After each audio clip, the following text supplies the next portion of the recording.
for our devotional this morning.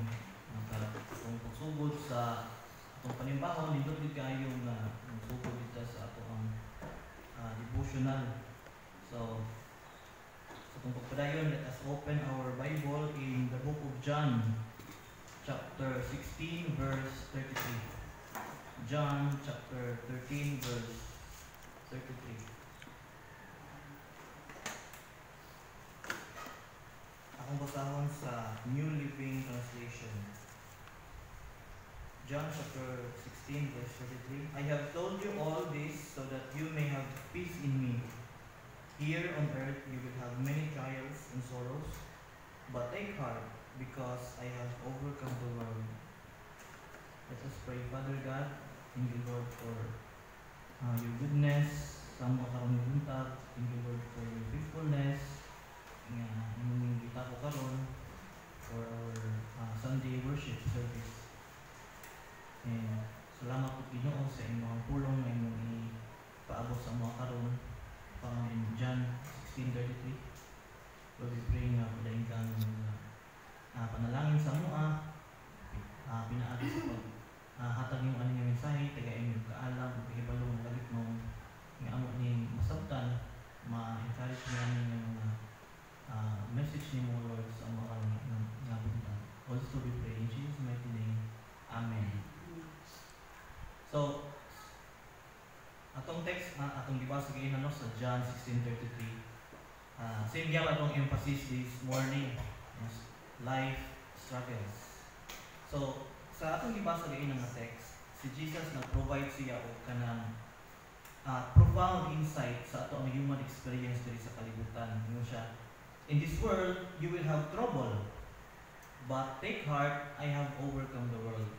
Kaning sentence si Jesus Christ paabot siya sa toa nga naay dual reality sa life. Muna siya gipaabot, naay dual reality sa life. First is struggles are guaranteed. Dili sa atong earthly journey, struggles is guaranteed, but so is our hope through Jesus Christ. Muna ang duha ka reality sa ato ang kinabuhi. Struggles is guaranteed, but also our hope in through Christ Jesus. Kung atong samton ang gisulti ni Jesus Christ diri sa iyang gisulti ani nga text, wala siya sugarcoat sa ato ang journey as mga anak niya. Wala siya sugarcoat. Wala siya assure nga naay hayahin niya kinabuhi. But He assures us that hardship is part of our life and we will encounter it. Musugot ng tao sa dili.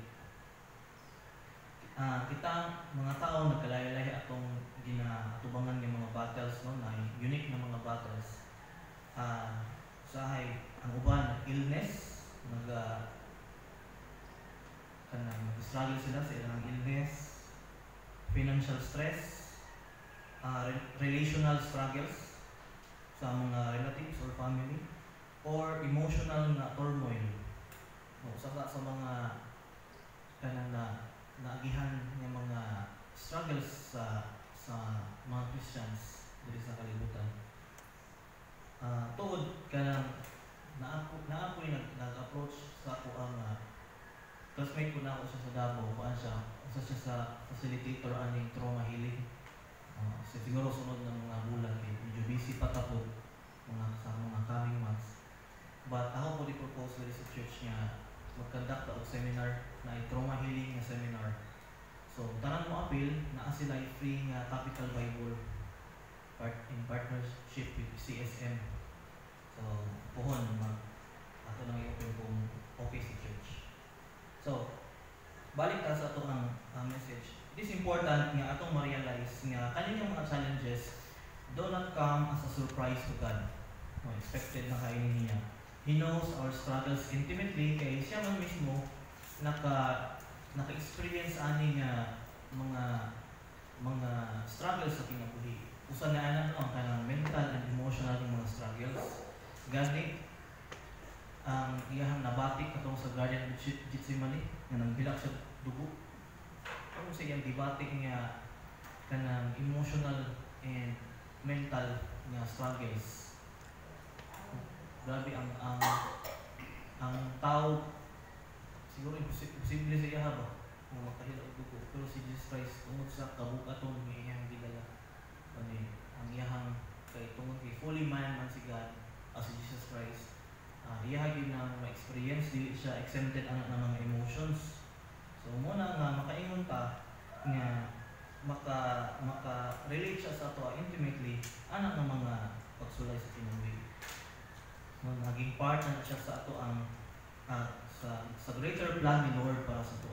No, nakatahi na woven sa ato ang Lord Jesus Christ na maging part sa ato ang lives. However, sa atubangan sa mga trials, si Jesus nag-offer ani nga promise, no, incredible promise ana siya.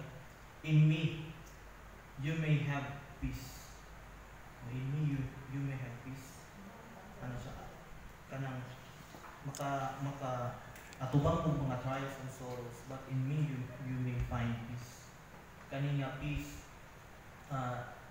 walay lain nga pwede na to makita ani nga katagbawan nga kalinaw kundi si Jesus Christ lang. And then si Jesus naging po siya nga take heart. Hindi siya merely a call for optimism, but an invitation from Jesus Christ na kita magkaroon ta og courage because he had already overcome the world. Amen. Ngayon siya, I have already overcome the world, the ultimate struggles of this world, sin, death, and despair. Tanan-tanan ako na na-overcome dito sa cross. Sa ako ang pagka-resurrect mo na lingkon kaya ang faith tungkol sa resurrection ni Jesus Christ. E kung wala na resurrect si Jesus Christ, wala pulos akong faith. Ang salamat sa Ginoo na tinuod yun ang iyang promise nga akong pildihon yun ang kalibutan. Kaning iyang victory sa cross is also our victory. No, we can face life's inevitable challenges, mga dili mapugnan nga mga pagsulay sa kinabuhi. No, makaatubang ka with confidence tungod sa kadaugan nga naanadaan na offer ni Christ para sa tuwa. So in closing, atong huktan o hugot kani nga mga kamatuoran sa atong kinabuhi.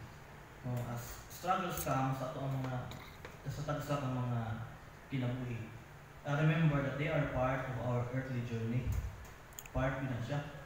Yet, they do not define our eternal future. Bisan o, ikaw, mas laghan kang naangihan ng mga earthly struggles, but it do not define your future. Wala. May ang uban mo good. May yung na yung mga, grabe rin siya kalisod.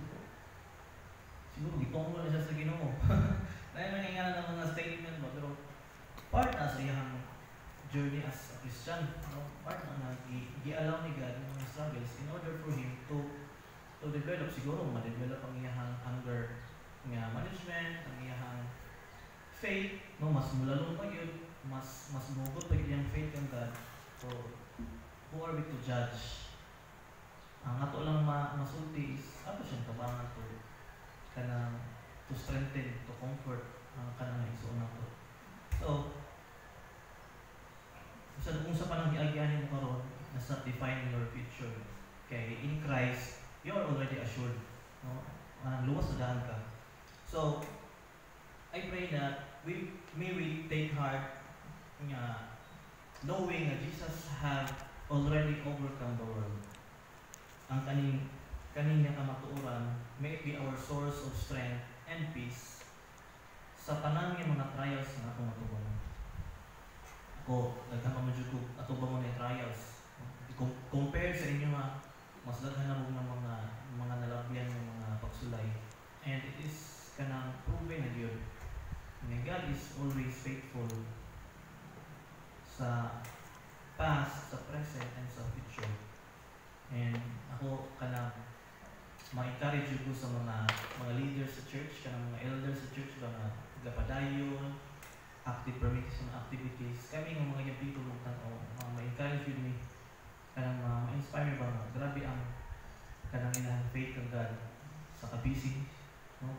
Ako makita, labi na sa prayer meeting, almost mga inahan yun ng mga attendee ba. And maka-inspire na especially sa po kay nabulo ko sa trabaho sa usa ka inahan. Dili gyud dali ang trabaho sa bulay, pero naang yun ang time nga mag-commit sila to to come to church to help pray for one another. So salamat anak sa Ginoo. I pray nga ma-encourage ta ani nga yung mga mensahe ni Lord Jesus Christ sa tuwa, kaniyang mga promises and sa mga kamatuoran. Let us pray. Father God, once again Lord, we thank you Lord for your goodness sa mong kinabuhi. Imuhang pasidaan sa mo ang naagi struggles sa life, but also imuhang ginasulti sa mo ang we can find peace in you Lord. Imong ginasulti sa mo ang we are already victorious tungod kay you have already overcome the world. Father, we thank you Lord for that truth Ginoo nga among pwede nga mahuktan sa mga maabuti pa ng mga pagsulay Lord. Kami naabig may kumpiyansa nga kanang nakadaong na daan ni tungod kay naa mga sa mga kinabuhi. Father, may these trials Lord help us to grow more, to know you more Lord sa mga kinabuhi. May these trials Lord makahatag sa mga kaligpon Ginoo sa mga hubot niya pagtuo diya sa imong Lord. And kaning ang apod nga mga kalampusan sa mga pagsulay kita pud sa uban Ginoo. Mahimo ning testimony Lord that you are faithful. You are a good God nga amin yan ang mga servisyohan, ang yan ang mga kantahan o dahigon Ginoo. Also we pray in Jesus' mighty name. Amen.